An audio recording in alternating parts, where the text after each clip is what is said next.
राधे गोपाला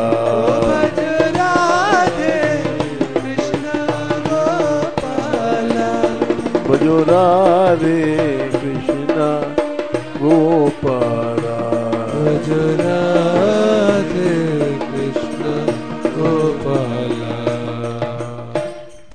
जय श्री राधे। जय श्री। शील गुण की शिक्षा सीता जी ने हनुमान जी को दिया था। ये प्रसंग इस तरह से है कि जब हनुमान जी अशोक वाटिका में गए थे तो उन्होंने देखा था वहां पर कि राक्षसियां जितनी थीं वो सीता जी को बहुत डरा रही थी। वो बहुत छोटा रूप, अणु से भी छोटा रूप धारण करके ऊपर पेड़ पर बैठे थे, देख रहे थे सब। कोई तो इतने लंबे लंबे दांत उसके 10 हाथ के नोकीले, और दौड़ती आ रही, सीता तेरे पेटे फाड़ दूंगी और तू रावण को अपना पति बना ले, और ऐसी दौड़ के आ रही पेटे फाड़ देगी। फिर वो इधर घुमा लेती दांत, पेट तो क्या फाड़ेगी बेचारी, लेकिन डरवा रही थी। कोई बड़े बड़े नाखून लेके तेरे नाके काटूं, राम राम करती है, रावण महाराज को नहीं अपनाती। कोई आई बोले तेरे काने काट जाऊं, ऐसे मुंह लगा करके कान काटने चली कि रावण महाराज का को वरण नहीं करती है, बड़ी हठी है, घुन्नी है, तमाम डरावे। ये सब बात हनुमान जी देख रहे थे ऊपर से। थोड़ी देर में रावण आया, उसने डरवाया सीता जी को, तो गुस्सा तो हनुमान जी को बहुत आया, लेकिन चुपचाप बैठे रहे और अपने क्रोध को रोक करके हनुमान जी ने बोला, मन में सोच लिया कि एक एक को देख लूंगा मैं। ये जो दांत निकाल के आई पेटे फाड़ूंगा, ये नाखून बढ़ा के आई, ये नाके खा रही है, काने खा रही है, सबको पहचान लिया उन्होंने। बोले समय पर बताएंगे हम इनको सबको। जब रावण मर गया तो हनुमान जी को कहा समाचार दे आओ तुम। तो हनुमान जी गए समाचार देने। ये वाल्मीकि रामायण में है ये प्रसंग, पूरा वैसे के वैसे। वहां जाने के बाद सीता जी को जब इन्होंने सुनाया तो बड़ी प्रसन्न भई। बोले हनुमान हम तुमको क्या दे सकती हैं, ऐसा समाचार सुनाया, हम प्राण भी दे दे तो भी तुम्हारी ऋणी रहेंगी। भगवान तो बड़े दयालु हैं, वैसे श्री जी हैं, उनसे भी ज्यादा है। तो उन्होंने कहा हनुमान हम तुमको क्या दे सकती हैं, हम तो यही कहेंगे हम तुम्हारे ऋणी हैं, क्या हम तुम्हारा हनुमान चुका सकती हैं। तुमने ऐसा संदेशा सुनाया, जो चाहो मांगो भाई। बोले माता दे दोगी? तो बोली हाँ।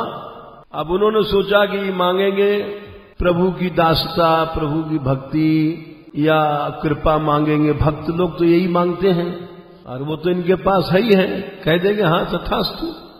अरे भक्त क्या मांगता है, कुछ नहीं मांगता। भक्त को पैसा नहीं चाहिए, धीरा नहीं चाहिए, त्रिलोक की संपत्ति नहीं चाहिए, वो तो उच्च कोटि के भक्त हैं। तो उन्होंने कहा माता जी ने कि तुम जो भी मांगो हनुमान, जब प्राण तक देने को तैयार हैं। तो हनुमान जी बोले थोड़ी देर के लिए हमको आज्ञा दे दीजिए, ये जो बैठी हैं राक्षसनियां, इनसे जरा सा हम निबट लें। बोले क्यों?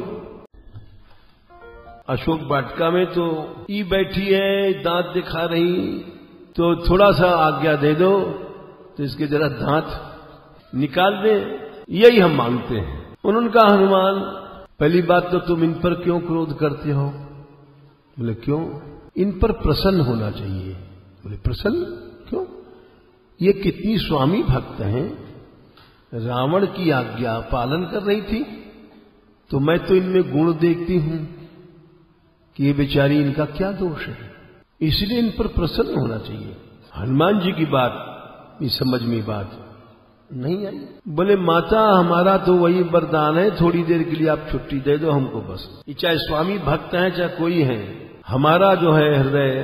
तो वहां पर उन्होंने हनुमान जी से कहा है, न परह पापमादत्ते परेशान पापकारिणाम समयो रक्षितव्यस्तु संतः चारित्रभूषणः पापानां शुभानां वा वधार्हाणामथापि वा कार्यं कारुण्यमार्येण न कश्चिन नापराध्यति।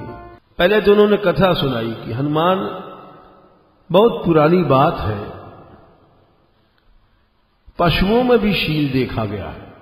ये माता सीता जी ने श्लोक कहा है और शिक्षा दिया है हनुमान जी को। इसलिए तुम ऐसा वरदान नहीं मांगो, तुम श्री राम जी के सेवक हो, तुम्हारे में बहुत अधिक शील होना चाहिए। परम श्रेष्ठ पुरुष पापकारियों के पाप पर ध्यान नहीं देते हैं। समय माने समय काल भी होता है, समय माने होता है प्रतिज्ञा। भक्त को अपनी शील प्रतिज्ञा की रक्षा करनी चाहिए। थोड़े दिन का जीवन है, सब लोग मरमरा के चले जाएंगे, लेकिन अपना चारित्र साथ जाता है। संतश चारित्र भूषणा, भक्त और संतों का भूषण चरित्र होता है। कृपा करो राधा रानी, कृपा करो।